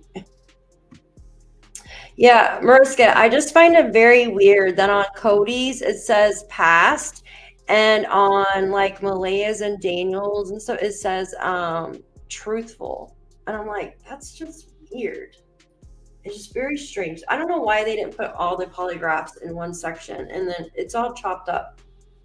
But I want to read this part to you with the teacher. I think it's interesting. So the teacher, and it talks about the officer took a statement from Nancy Gallant, Jack and Lilly's teacher. The following is a summary of what she said. I'm pretty sure this says that she had taken pictures and stuff of different things because I know what's been said there. It goes, the teacher never met Malaya, but spoke with her. She was polite in conversation. How on earth do you not meet your children's teacher? Why? That's weird. Isn't that weird to you guys? How have you not met your child's teacher? Unless you like, that just doesn't make sense. That's so odd. Okay. Oh yeah. What's the difference between truthful and past, Jules? Do you know? Well, I would ask Daniel. I want to know the name of the canine handler who was meeting him. It was, I know who it is because there was only 2 that came out. I'll send you the information if you want. Narc was one of the canines, and oh my God, they're both like black German Shepherds. Bad Jules. I believe there are witnesses, but people are afraid that I agree. I think so too. I think people are afraid to come out and talk. That's why we always say, see something, say something. Don't feel like you're being a rat. Don't feel like you're, you know what I mean? Say something. It's 2 little kids. Come on, guys. Like, seriously? And I know people are probably like, well, I have a family and I have kids too. I don't want to put my nose in it. But what would you want? God forbid something happened to your children. What would you want someone to stay quiet and not say something? Right? No, you wouldn't. You'd want someone to come out and speak out. There's been too many freaking games going on in this case. It's ridiculous. Well, there's a lot of games going on in all these cases, but this is ridiculous.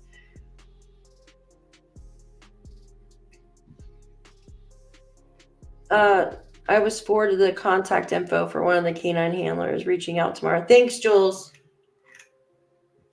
Did Jack have an EA? What's that mean? Well, I mean, I know what EA means, but no one come forward. But yeah, it's just crazy. All right. Yeah, this is, so she said, Glant asked Malaya about the children's father, talking about the teacher asked Malaya about Cody, right? Malaya said he did not have contact with them, probably since October 21st. They were marked absent by Malaya by email on Thursday and Friday on the week they went missing because of illness. Well, we were just told that Lily had a cough. On May 5th, This is Patty now. This goes on to Patty Pearson, Malaya's grandmother. She said the following. Patty said she last saw Jack and Lilly when they came to visit. She was not sure of the date, but said it was earlier in the week, 1 or 2 weeks before, which is, we were told it was Wednesday. So I think maybe the wording got screwed up here. It might have been like 1 or 2 days before they went missing is what was supposedly, you know what I mean? Like, it just sounds like there was wording error there, maybe. She goes on to say when they came over, Daniel stayed in the car and Malaya did laundry, right? Malaya and Daniel left to take Meadow to an appointment, and Malaya might have gotten groceries. Remember, she went to Walmart, but she couldn't remember if she took the children or not. Well, we were told that Malaya and family all went to Walmart, right? All went to the store, and Malaya got like a vape for Daniel and stuff like that. So the thing is, Daniel staying in the car while Malaya's doing all that laundry. That's fucking crazy. That's crazy, right? I don't know, guys. Like, I don't know why there hasn't been. Yeah, you know, and if you know something, you can call an anonymous tip. Absolutely. I just, you know, if you're listening today and you know something, you can call an anonymous tip. And if you feel like they can trace your phone number, if somebody's going to find out, or if you've been threatened, go to the library. You can't be tracked there. You can send in a tip that way. Go use a phone at the gas station, right? There's 2 children missing, and you'd want that help. If this ever happened to you, just think about it, God forbid, you know, but you'd want someone to come out and say something. This case has gone on far too long. 7 months today. Ridiculous. Let's see. Okay, here's Ron's, guys. Here's Ron's. So remember us talking about Ron earlier? We were asking what time, if Ron came over and stuff. So on May 8th, right, Ron McKenzie spoke with Janie, his sister, at 8:48 on May 2nd to see if she wanted to go into town with him. He said Janie said no. He said he'd call Janie again at 10:19. And she told him Jack and Lilly were missing. He went to Janie's place a few minutes after that. So, okay. All right, there's our answer. So 10:19, he called Janie, and then a few minutes later, he arrived at the house where Jack and Lilly disappeared, right? So probably around like 10:25, Ron McKenzie, Janie's brother, was there, right? There's our answer, because I know we were talking about it before. Ouch. Janie goes on to say, and she told him that Jack and Lilly were missing. He went to Janie's house a few minutes after that, so about 10:25. Let me write this down because we need to add that to the timeline. 10:25, Ron. Okay. All right, he goes on to say, then to a neighbor's to tell them what was going on. I wonder what neighbor he went to. So he went to a neighbor's, maybe his brother, you think? Do you think he went to his brother's house, like Wayne or something, or his other brother's house that lives in the area? Hi, Ash, good to see you. To tell them, like, what's going on? What do you guys think? So he just went to a neighbor's. Like, which neighbor do you think he went to? I'm curious. I am curious. Yeah, this is Uncle Ron. Okay. Where is it at? So he went to the neighbors first, right? Then he went to town with his mother after that and came back around 1:30 p.m. He got word he could go into the woods when he came back, so he searched for a little while. That's why I said 1:30, you guys. 1:30. So basically, remember when Daniel got done searching, like at first around that 10 o'clock or whatever, he ran up into the woods to search the kids' cabins and ran back into the house, grabbed his keys, took Malaya's Jeep, right? Or Pathfinder, excuse me, and went to search down by Lansdowne Station Road, or Lansdowne Road, Lansdowne Station Road, back up the 289. When he got back, the police were there. That was 10:27. So from 10:27 to 1:30, they weren't allowed to search. That's only 2 hours. Geez, that's not that long. Or 3 hours. 3 hours, excuse me. So basically 3 hours. And then they were all allowed to go back out and search. That's crazy. All right. It goes on to say the children have been to his house once, and he last saw them on April 19th as at his daughter's birthday party at the fire hall.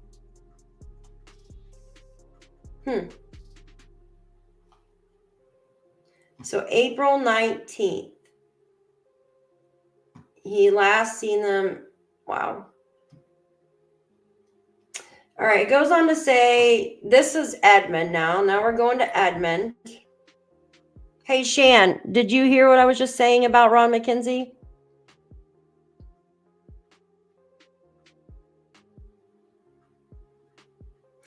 Oh. There I thought I you were just in chat. I thought you were just in chat, and then I see your face right there. I was, oh my God. Which part about that? The last time he saw them was at his daughter's.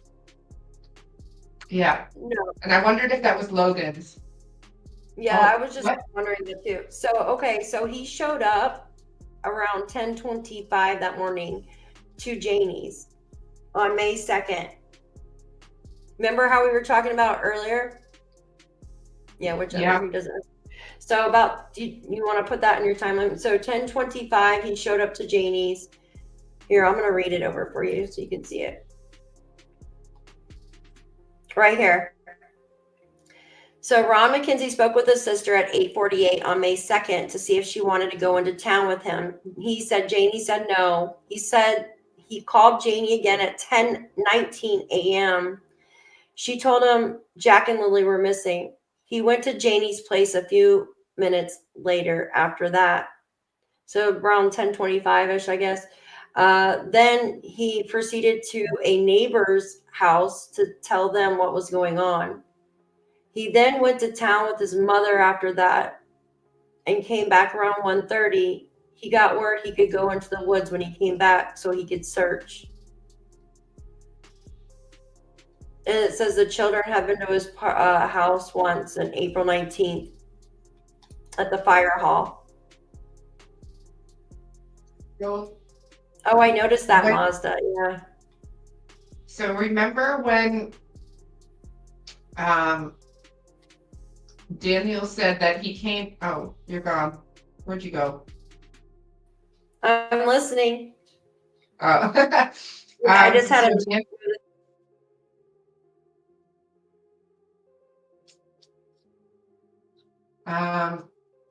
yeah, so Daniel had said at one point that he came out of the woods and Ron was already there with his mom, and the RCMP had told him he couldn't go back into the woods, so he went walking with them.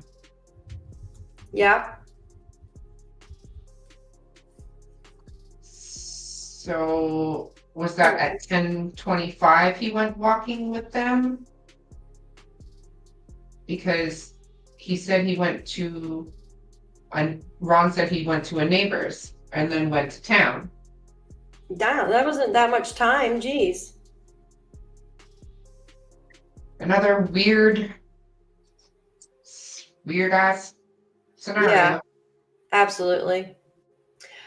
I got to get off here though. I have to run up to the store before my other live. Yeah, it is. Ron went to get his 4-wheeler, then to Brad's to tell him the kids were missing.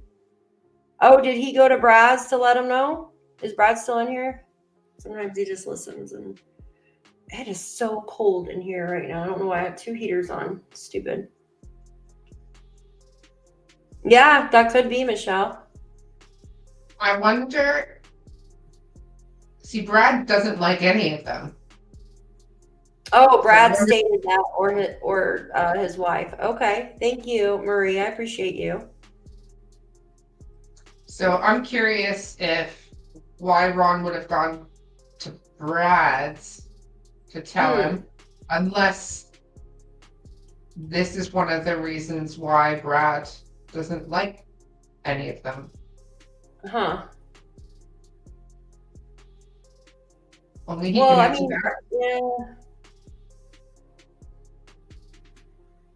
No, I don't either, Bonnie. But I'm just wondering.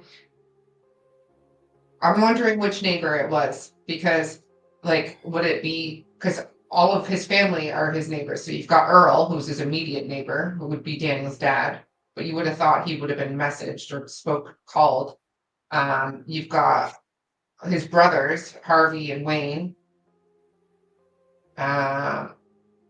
We know who the other neighbors are, but none of them have ever been brought up in the documents. It makes you wonder if, yeah, I know that's weird. It makes you wonder if Daniel actually went to his dad's that morning to see if the children went that way.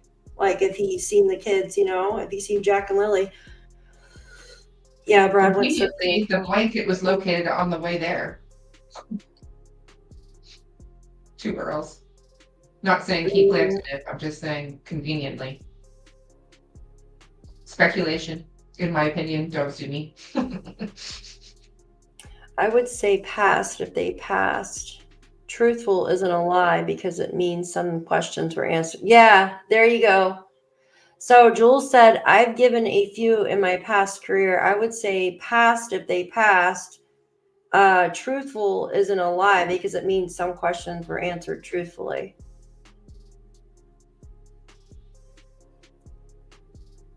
Yeah, that's kind of what we were reading into it, is that it's all what we don't see, And I know it was different polygraph examiners, but why would they word it so differently for the 2? Like, it was the same person who was compiling the information, like transcribing it.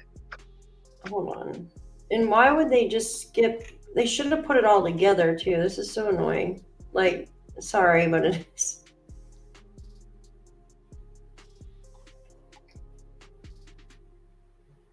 Okay, this is the remotely aircraft system.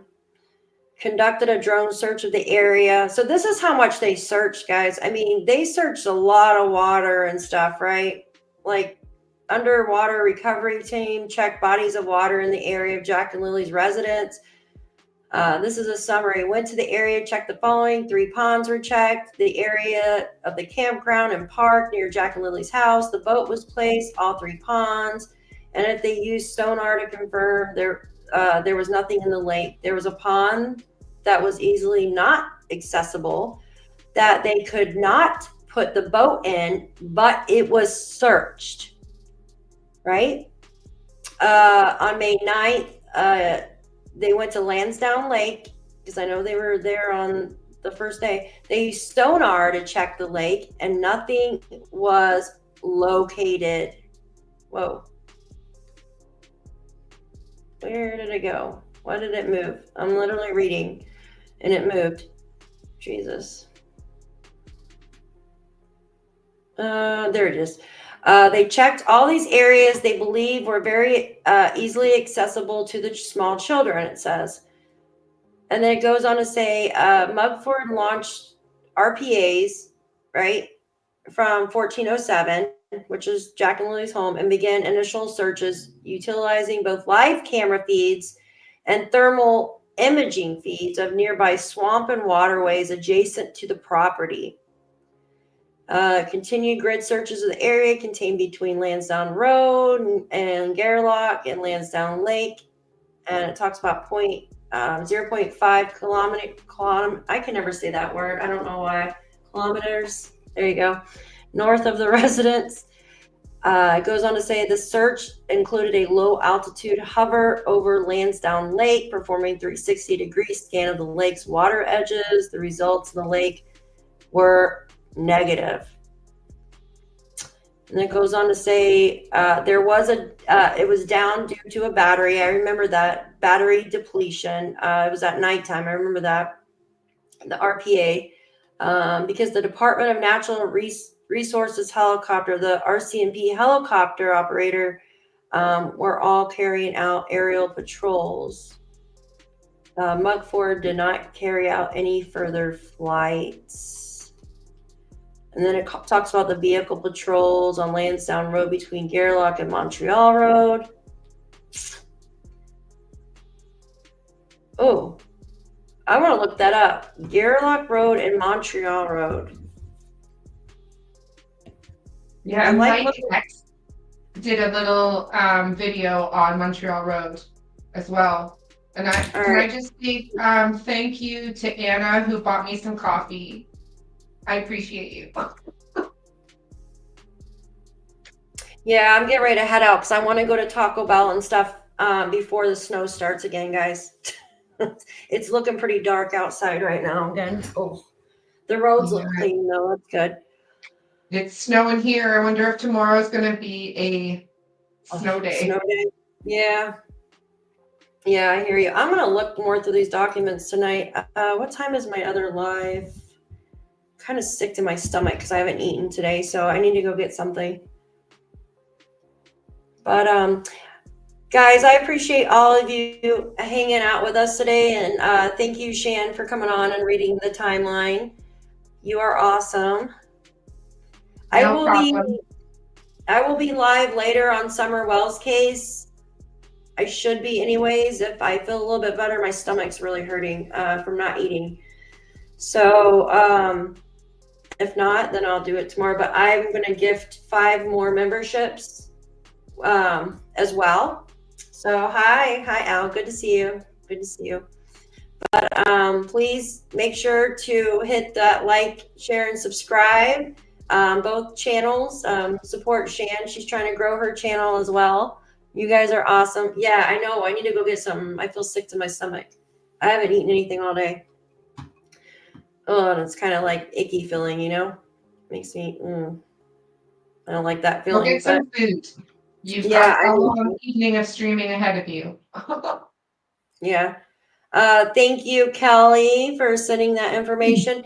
Yeah, if you guys are listening and you hear, or if you see that photo, I know it was an AI. I know it was a picture of inside their house. I know for a fact it was. But I do know that Janie didn't want any pictures of inside the trailer being shown. So if you guys see that picture with the couch, it wasn't a boot. I think it was a blanket and a teddy bear or a toy sitting on the couch. If you guys see that, will you send it to me? Thank you, guys. I appreciate you. Yeah, I just feel sicky. I get lightheaded and stuff. I don't eat. Like acid reflux, you know? It's gross. But, Oh, thank you. Yeah, I'm going to go get a coffee too. I'm like, I need something to stay awake. But I drink a coffee like this freaking big. It's already late in the day though, so. All right, guys. I love you so much. Thank you so much for joining. I'm going to do a Summer Wells later on, most likely. This is just crazy with this case too. Shan, if you have time, join in on that. Yes, I'm gonna get some dinner going and have some food myself, and I will join you at some point. All right, sounds good. Thank you so much for hanging out.